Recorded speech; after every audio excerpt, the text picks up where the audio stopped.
Bonjour mes enfants. Donc aujourd'hui, on va aborder une nouvelle leçon de lexique. Avant tout, on va voir un petit rappel de la leçon précédente qui est à propos des préfixes et des suffixes. Donc, comme on l'a déjà vu,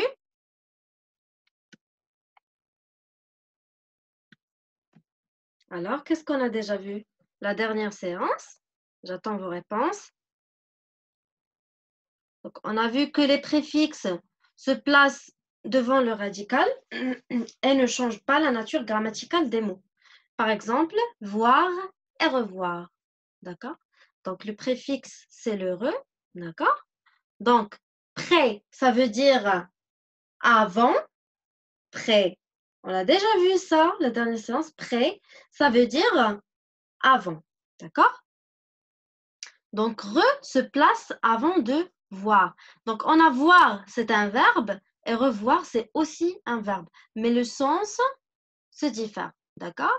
Donc, on a le préfixe se place devant le radical. Le radical, c'est voir et ne change pas la nature grammaticale des mots. On voit bien ici que le verbe voir et revoir aussi, ce sont des verbes. Donc, il n'y a pas de changement dans la nature grammaticale.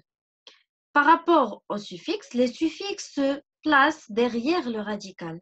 Et selon le suffixe, les mots peuvent changer de nature grammaticale. Donc, on a ici un exemple qui montre la différence. Il y a chant et chantonner. Donc, on a le radical, c'est chant, mais ici, on a chant, c'est un nom, et chantonner, c'est un verbe. Donc, il y a un changement dans la nature grammaticale du mot. C'est bon? Donc, c'est tout pour les suffixes et les préfixes. On va passer pour notre nouvelle leçon d'aujourd'hui. Avant tout, on va voir ce premier exemple avec lequel on va aborder la leçon. Donc, on a la première image. Elle représente une, très bien, c'est une voiture, comme c'est écrit ici. Et la deuxième image, c'est une maison. Très bien. Donc, comme on le connaît tous, donc, on a ici une voiture, mais est-ce qu'on ne peut pas appeler voiture par un autre nom? Donc, bien sûr que cette image, l'image de la voiture, donc, elle n'accepte pas qu'un seul nom. Donc, cette image, je peux l'appeler voiture, mais je peux aussi l'appeler d'autres appellations. Donc, j'attends de vous de me donner une parmi ces appellations. D'accord? La même chose pour maison. Donc, cette image, est-ce qu'elle représente une maison? Est-ce qu'on ne peut pas l'appeler autre, c'est pas autre chose, mais par une autre appellation? D'accord? Ou bien par un autre nom. Donc, pas de réponse. Donc, très bien. D'accord. Donc, on va passer à répondre. Donc, ici, on a voiture. Donc, vous vous rappelez de ce qu'on a déjà vu? Hmm? Donc, une voiture s'appelle aussi une auto, une automobile. D'accord? Donc, une voiture, on peut aussi l'appeler automobile. Très bien. Donc, pour maison, donc je ne sais pas si vous savez une autre appellation pour maison, mais on l'appelle aussi demeure. Une demeure. Une place où on demeure. Le verbe demeurer. Demeurer, c'est rester. C'est rester. D'accord? Donc, on passe. Donc, la leçon d'aujourd'hui, c'est les synonymes. Qu'est-ce qu'un synonyme? Donc, les synonymes sont des mots ou des expressions qui ont exactement le même sens ou un sens extrêmement proche. Donc, ce qu'on a vu dans l'exemple précédent, c'est que une image d'une chose, donc cette image peut représenter une chose qu'on peut appeler par plusieurs appellations. Donc, on peut l'appeler ou bien la nominer par plusieurs noms qui ont le même sens. Donc, par exemple, pour la voiture qu'on a déjà vue, on peut l'appeler automobile, d'accord? Ou bien véhicule. Donc, elle a plusieurs appellations.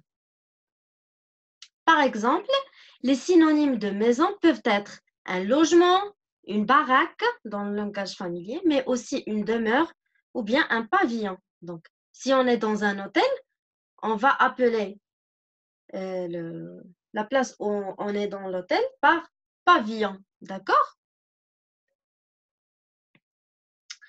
D'accord. Donc, maintenant, on va passer vers un exercice d'application. Donc, vous pouvez utiliser vos dictionnaires.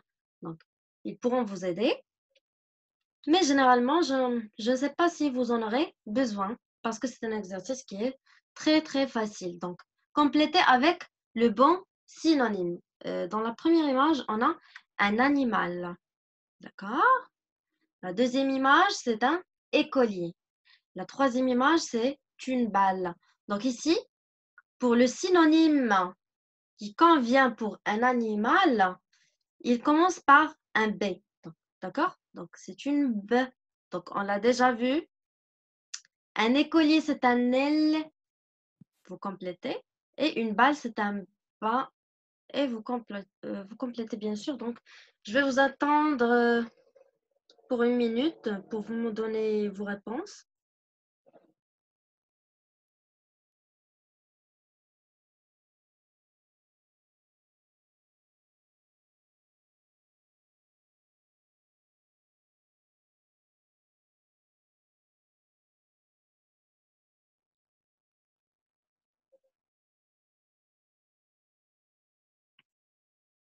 Donc, pour la première image, un animal, c'est une bête.